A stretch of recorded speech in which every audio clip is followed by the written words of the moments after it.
दोस्तों, आभार अकेडमी में आप सभी का वेलकम है। ऐसे बेहतरीन वीडियो के लिए आभार अकेडमी को सब्सक्राइब कर लीजिए और बेल नोटिफिकेशन ऑन कर दीजिए, जिससे आने वाले वीडियो की जानकारी आपको मिल जाए। तो चलिए शुरू करते हैं आज की क्लास। सीटेट की तैयारी करने वाले हर एस्पिरेंट के हाथ में वो एक ऑफिशियल ब्लूप्रिंट तो होता ही है। जी बिल्कुल होता है। ज्यादातर लोग उसे बस टॉपिक्स की एक लिस्ट की तरह देखते हैं कि भाई सीडीपी में ये पढ़ना है, मैथ्स में वो पढ़ना है। हाँ, एक चेकलिस्ट की तरह। बिल्कुल। लेकिन आज हम इस डॉक्यूमेंट को एक अलग नजरिए से देखने वाले हैं। हम इसे सिर्फ पढ़ेंगे नहीं बल्कि डिकोड करेंगे। ये समझने की कोशिश करेंगे कि सीबीएसई एक टीचर में असल में क्या ढूंढ रहा है। ये नजरिया बहुत बहुत जरूरी है, क्योंकि जो एस्पिरेंट इस ब्लूप्रिंट के पीछे की फिलॉसफी, मतलब उसके पीछे की सोच को समझ जाता है, उसके लिए तैयारी सिर्फ रटना नहीं रह जाती। समझना बन जाती है। हाँ, समझना बन जाती है। और सीटेट पूरा का पूरा समझने का ही खेल है। तो चलिए सबसे बुनियादी जानकारी से शुरू करते हैं। परीक्षा की तारीखें हैं 7 और 8 फरवरी 2026। लेकिन इसमें जो दिलचस्प बात है वो है इसका शेड्यूल। जी, उसका जो कार्यक्रम है। हाँ, पेपर 2 यानी कक्षा 6 से 8 के लिए सुबह 9:30 से 12 बजे तक है। और पेपर 1 जो कक्षा 1 से 5 के लिए, वो दोपहर 2:30 बजे से 5 बजे तक। हाँ, और ये सिर्फ एक टाइम टेबल नहीं है। 2.5 घंटे का पेपर, मतलब 150 मिनट में 150 सवाल। 1 मिनट 1 सवाल। बिल्कुल। तो यहाँ पर स्पीड और एक्यूरेसी, इन दोनों का संतुलन साधना ही पहली चुनौती है। और इसमें लोग क्या गलती करते हैं? मैंने अक्सर देखा है कि तैयारी कर रहे उम्मीदवार मॉक टेस्ट तो देते हैं, पर अपनी शिफ्ट के समय पर नहीं देते। अच्छा। अगर किसी का पेपर सुबह है और वो प्रैक्टिस रात में कर रहे हैं, तो वो अपने दिमाग को असल परीक्षा के लिए तैयारी नहीं कर रहे। अपनी बॉडी क्लॉक को एग्जाम के टाइम से सिंक करना बहुत जरूरी है। बिल्कुल सही। अब आते हैं पेपर 1 के स्ट्रक्चर पर, जो प्राइमरी स्टेज के टीचर्स के लिए है। 150 सवाल, 150 अंक और कोई नेगेटिव मार्किंग नहीं। ये बात मुझे हमेशा सोचने पर मजबूर करती है। सीबीएसई ऐसा क्यों करता है? ये एक बहुत बड़ा संकेत है उनकी सोच का। देखिए, नेगेटिव मार्किंग अक्सर उम्मीदवार को एक तरह से सजा देती है अगर वो कुछ नहीं जानता। हाँ, क्या आपने गलत जवाब दिया? जी, लेकिन सीटीईटी ज्ञान की गहराई से ज्यादा ज्ञान का विस्तार देखना चाहता है। वो चाहते हैं कि एक टीचर हर सवाल को अटेम्प्ट करे, एक कोशिश करे। अच्छा। ये बच्चों को सिखाने के नजरिए से जुड़ा है कि कोशिश करना ज्यादा जरूरी है, गलती से डरना नहीं। तो यहाँ किसी भी उम्मीदवार को कोई सवाल छोड़ना नहीं चाहिए। वाह, ये तो मैंने सोचा ही नहीं था। अब इसके पांचों सेक्शन देखते हैं। बाल विकास और शिक्षा शास्त्र यानी सीडीपी, गणित, पर्यावरण अध्ययन, भाषा 1 और भाषा 2, सब 30-30 नंबर के। जी, बिल्कुल बराबर। ये बराबर का बंटवारा भी कुछ कहता है ना? ये बहुत कुछ कहता है। ये कहता है कि एक प्राइमरी टीचर के लिए बच्चे का मनोविज्ञान समझना उतना ही जरूरी है जितना उसे गणित सिखाना। और गणित सिखाना उतना ही जरूरी है जितना भाषा सिखाना। एकदम। यहाँ कोई विषय बड़ा या छोटा नहीं है। मैंने अक्सर देखा है कि उम्मीदवार सीडीपी, मैथ्स और ईवीएस पर बहुत मेहनत करते हैं, लेकिन भाषाओं को हल्के में ले लेते हैं। हाँ, ये तो होता है। उन्हें लगता है अरे हिंदी तो आती है या इंग्लिश तो कर ही लेंगे, और यहीं वो मात खा जाते हैं। वो सीधे सीधे 60 नंबर दांव पर लगा रहे होते हैं। इसका मतलब जिस उम्मीदवार ने हर विषय को बराबर सम्मान दिया, वो ज्यादा फायदे में रहेगा। निश्चित रूप से। अच्छा, पेपर 1 का स्ट्रक्चर तो काफी सीधा है, जी। लेकिन पेपर 2 में आकर कहानी थोड़ी बदल जाती है ना? हाँ, बिल्कुल। यहाँ सीबीएसई कहता है ठीक है, आपको पढ़ाने के बेसिक सिद्धांत पता है, पर आपकी स्पेशलिटी क्या है? एकदम। पेपर 2 जो कक्षा 6 से 8 के लिए है, उसमें 3 सेक्शन तो अनिवार्य है। सीडीपी, भाषा आई और भाषा 2, तीनों 30-30 अंकों के। ये तो नींव हो गई। ये वो नींव है जो हर टीचर के पास होनी चाहिए। लेकिन असली चुनाव चौथे सेक्शन में होता है, जो 60 अंकों का है। यहाँ 2 रास्ते हैं। कौन कौन से? या तो आप गणित और विज्ञान चुनते हैं, या फिर आप सामाजिक अध्ययन मतलब सोशल साइंस चुनते हैं। तो कोई ये चुनाव कैसे करता है? क्या ये सिर्फ इस पर निर्भर करता है कि उन्हें क्या पसंद है? पसंद तो एक हिस्सा है, लेकिन सबसे जरूरी है आपकी ग्रेजुएशन की डिग्री। अच्छा, योग्यता। जी, आपने अपने ग्रेजुएशन में जो विषय पढ़े हैं, उसी के आधार पर आपको ये चुनना होता है। और ये एक ऐसी तकनीकी बात है जिसमें बहुत से लोग फॉर्म भरते समय गलती कर देते हैं। ओह। वे गलत कॉम्बिनेशन चुन लेते हैं और बाद में नियुक्ति के समय उन्हें परेशानी होती है। तो ये फैसला बहुत सोच समझकर करना चाहिए। चलिए अब उस सेक्शन की गहराई में उतरते हैं जिसे आप और हम दोनों CT8 की आत्मा मानते हैं। बाल विकास और शिक्षा शास्त्र CDP। हाँ, CDP। दोनों पेपर्स में ये 30 अंकों का है। इसका सिलेबस देखकर लगता है कि ये 3 हिस्सों में बटा है। हाँ, और इन 3 हिस्सों को आप एक बच्चे को समझने के 3 नजरियों की तरह देख सकती हैं। पहला हिस्सा जो 15 प्रश्नों का है वो है बाल विकास। Child development. जी, ये बच्चे के अंदर झांकने जैसा है। उसका विकास कैसे होता है, उस पर आनुवांशिकता और माहौल का क्या असर होता है। इसमें प्याजे, कोहलबर्ग, वाइगॉत्स्की जैसे बड़े नाम आते हैं। और इन नामों को लेकर उम्मीदवारों में बहुत खौफ भी रहता है। लोग इनकी थ्योरी रटने की कोशिश करते हैं। और यही गलती होती है। CT8 में इन नामों का होना सिर्फ नाम याद रखने के लिए नहीं है, ये एक तरह का लिटमस टेस्ट है। कैसा लिटमस टेस्ट? ये टेस्ट है कि क्या आप एक बच्चे को सिर्फ उसकी उम्र के पड़ावों से देखते हैं, जैसा पियाजे ने बताया, या फिर आप उसके विकास में समाज और संस्कृति के रोल को भी समझते हैं, जैसा वाइगॉत्स्की ने कहा। परीक्षा यही जानना चाहती है कि आपका नजरिया कितना व्यापक है। तो पहला हिस्सा बच्चे को व्यक्तिगत रूप से समझने के लिए है।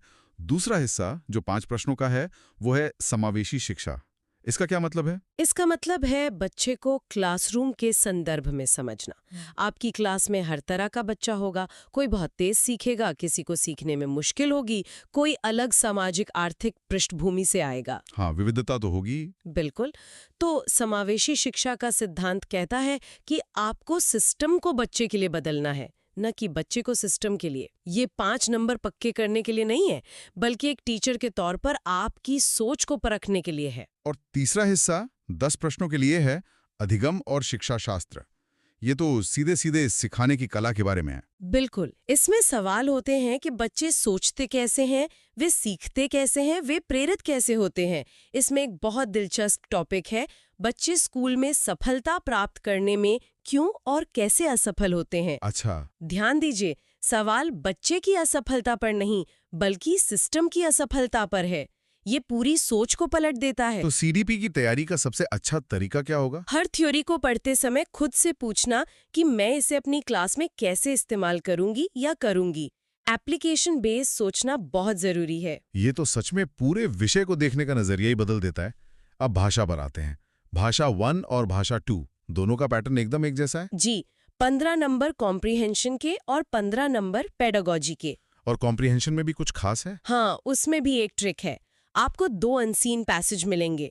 उम्मीदवार सोचते हैं कि जवाब तो पैसेज में ही लिखा है, बस ढूंढना है। लेकिन सीटीज अब सीधे सवाल नहीं पूछता। तो फिर क्या पूछता है? वो पूछता है लेखक का लहजा कैसा है, या इस पंक्ति का छिपा हुआ अर्थ क्या है।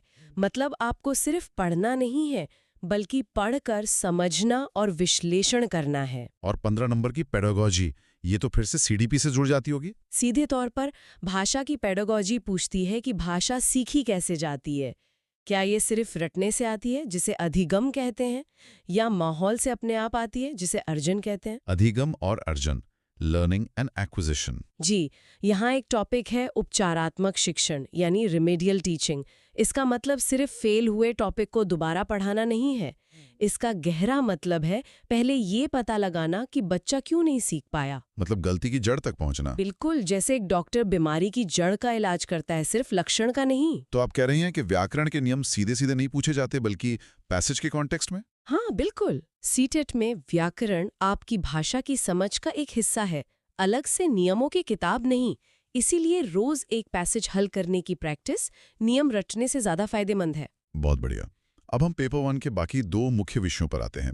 गणित और EVS दोनों में 15 नंबर का कंटेंट और 15 नंबर की पेडागोजी है। ये बहुत दिलचस्प है। हाँ, खासकर गणित जैसे विषय में 50% वेटेज पेडागोजी को देना। इसका क्या मतलब है? ये सीटेट की फिलॉसफी का सबसे बड़ा सबूत है। कई लोगों को लगता है कि गणित तो बस सवाल हल करने का नाम है, पर इसका मतलब तो ये हुआ कि सीटेट के लिए कैसे पढ़ाया जाए ये उतना ही जरूरी है जितना कि क्या पढ़ाया जाए। सही बात है। पेडागोजी सेक्शन में पूछा जाता है कि गणित की प्रकृति क्या है, क्या ये सिर्फ नंबर है या एक तार्किक सोच का तरीका है, बच्चों को गणित से डर क्यों लगता है। और कंटेंट के लिए क्या करना चाहिए? कंटेंट के लिए तो NCERT की कक्षा 3 से 5 तक की किताबें वो बाइबल की तरह हैं। ज्यामिति, आकार, संख्याएं, मापन, ये सारे टॉपिक सीधे वहीं से उठाए जाते हैं। और पर्यावरण अध्ययन यानी ईवीएस के बारे में क्या? इसका सिलेबस भी 6 थीम पर आधारित है। हाँ, और वो 6 थीम भी सीधे एनसीईआरटी की किताबों से हैं। परिवार और मित्र, भोजन, आश्रय, जल, यात्रा और चीजें जो हम बनाते और करते हैं। इसमें उम्मीदवार क्या गलती करते हैं? ईवीएस में उम्मीदवार एक गलती करते हैं, वे सिर्फ कंटेंट पढ़ते हैं, यानी जानकारी याद करते हैं, लेकिन वो भूल जाते हैं कि 15 नंबर की पेडागोजी भी है, जो कि बराबर वेटेज रखती है। हाँ, ईवीएस पढ़ाने का उद्देश्य सिर्फ जानकारी देना नहीं है, बल्कि बच्चों को अपने आसपास के माहौल से जोड़ना है, उनमें जिज्ञासा जगाना है। पेडागोजी के सवाल इसी सोच पर आधारित होते हैं। तो पेपर 1 का निचोड़ ये है कि हर विषय में कंटेंट और पेडागोजी का संतुलन साधना ही सफलता की कुंजी है। एकदम सही। अब अंत में पेपर 2 के उस 60 नंबर वाले बड़े सेक्शन पर आते हैं, जहां स्पेशलाइजेशन है। पहले गणित और विज्ञान की बात करते हैं। यहाँ भी कहानी वही है, बस स्तर थोड़ा ऊपर है। 60 सवालों में से 30 गणित के और 30 विज्ञान के हैं। और इसमें भी पेडागोजी है? हाँ, गणित के 30 में से 20 कंटेंट और 10 पेडागोजी के हैं। इसी तरह विज्ञान के 30 में से 20 कंटेंट और 10 पेडागोजी के, यानी कुल 60 में से 20 सवाल या 1/3 हिस्सा सिर्फ पढ़ाने के तरीके पर है। और दूसरा विकल्प सामाजिक अध्ययन, जिसका सिलेबस देखकर ही कई लोग घबरा जाते हैं। इतिहास, भूगोल, सामाजिक और राजनीतिक जीवन, ये तो बहुत विशाल है। हाँ, ये विशाल है। इसमें 60 में से लगभग 40 सवाल कंटेंट के होते हैं और 20 पेडागोजी के। कंटेंट के लिए कक्षा 6 से 8 तक की एनसीईआरटी की किताबों को बहुत ध्यान से पढ़ना पड़ता है। तो इसके लिए क्या टिप होगी? यहाँ शॉर्ट नोट्स बनाना बहुत जरूरी हो जाता है, क्योंकि इतने बड़े सिलेबस को आखिर में रिवाइज करना बहुत मुश्किल होता है।